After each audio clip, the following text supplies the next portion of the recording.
Assalamualaikum warahmatullahi wabarakatuh. Bersama saya Maulani. Di sini saya akan menyampaikan bagaimana hubungan seni musik dengan perkembangan Islam di Indonesia. Nah, mari kita lihat materi-materi apa saja yang akan dibahas di dalamnya.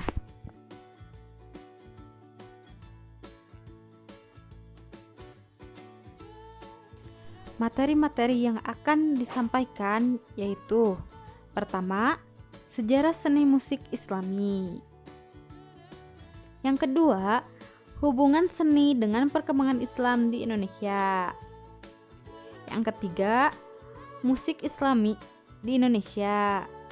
Dan yang terakhir, keempat, tokoh-tokoh penyebaran Islam yang menggunakan media seni musik.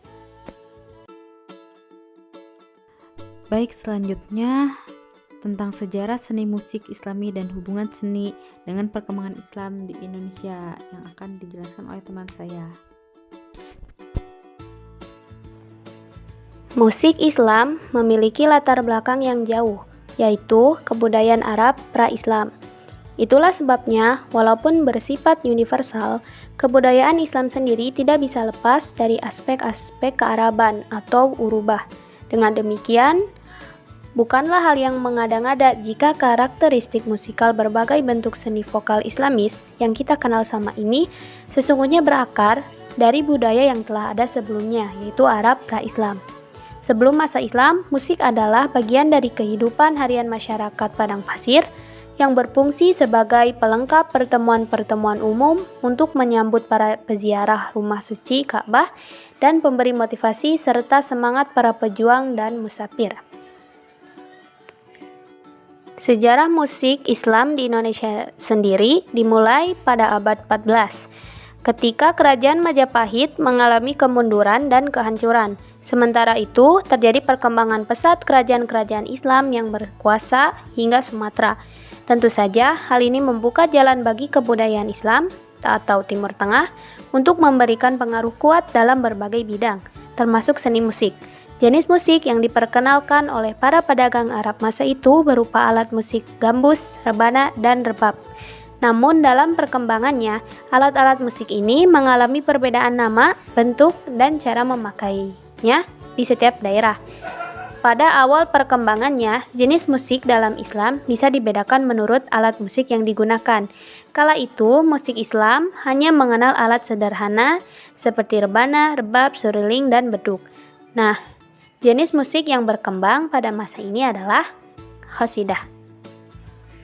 Dalam pembicaraan tentang Islamisasi di Nusantara, satu hal yang tidak bisa dipisahkan adalah penggunaan seni sebagai media dakwah.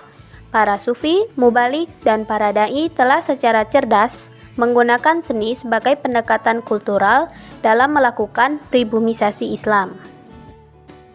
Setelah apa yang tadi dijelaskan tentang hubungan seni dengan perkembangan Islam di Indonesia, nah kali ini akan menjelaskan pengaruh gamelan terhadap perkembangan Islam di Indonesia tersebut.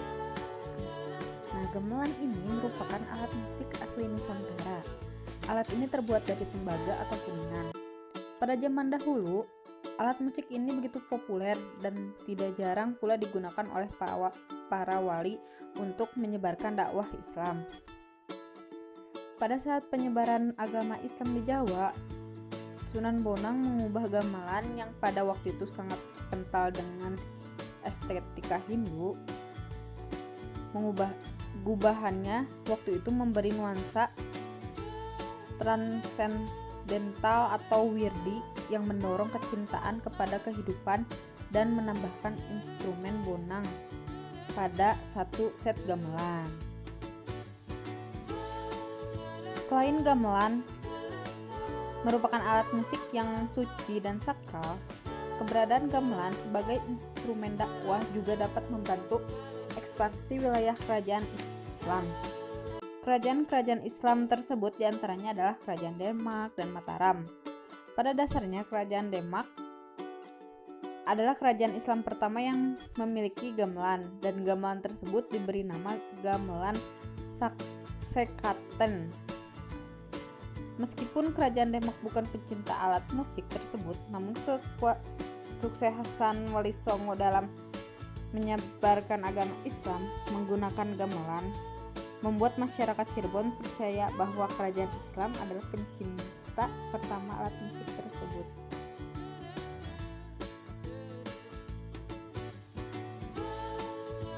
Selanjutnya adalah pengaruh musik Sunda terhadap perkembangan Islam di Indonesia. Jejak pemakaian kesenian sebagai sarana penyebaran Islam juga terekam di tanah Sunda yang memiliki musik tradisional angklung. Sekitar abad 16, warga desa Sanding, Kecamatan Malongbong, Garut, Jawa Barat memanfaatkan kesenian angklung Gubrak Badeng untuk menyebarkan Islam, di mana warga desa tersebut baru saja kembali dari belajar Islam dari Kerajaan Demak. Sebelumnya, kesenian dengan 9 angklung sebagai alat musik utama dimainkan sebagai pemujaan untuk Dewi Sri dalam ritual penanaman padi. Pengaruh Islam tampak dengan pemakaian dua terbang atau rebana dan penambahan bahasa Arab di dalam syairnya. Isi syair juga membuat nilai-nilai Islami dan nasihat-nasihat baik.